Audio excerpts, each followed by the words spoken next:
मग केंद्रात आणि राज्यात जोपर्यंत भारतीय जनता पार्टीचं सरकार आहे, माझ्या लाडक्या बहिणी, माझ्यापेक्षा देवाभाऊच्या लाडक्या बहिणी इथं बसल्यात, माझं हे सांगणं आहे की सत्यजित कदमच काय, कोणीच नगराध्यक्ष नाही जरी झाला ना तरी लाडक्या बहिणींची योजना काय बंद होणार नाही.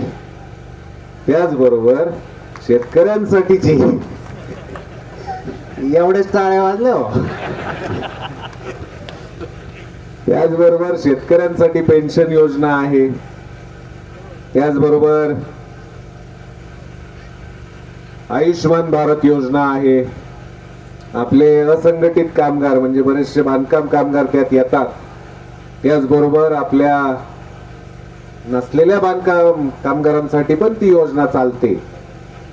या सगळ्या योजना ज्या आहेत या जोपर्यंत केंद्रात आणि राज्यात आपलं भारतीय जनता पार्टीचं सरकार आहे तोपर्यंत चुकूनही बंद होणार नाहीत, चालूच राहणार आहेत. या एक मी तर 2-4 योजना सांगितल्या, अशा जवळपास 45-47 योजना आहेत ज्याचा लाभ आपल्याला सर्वसामान्य मतदारांना, नागरिकांना मिळतो.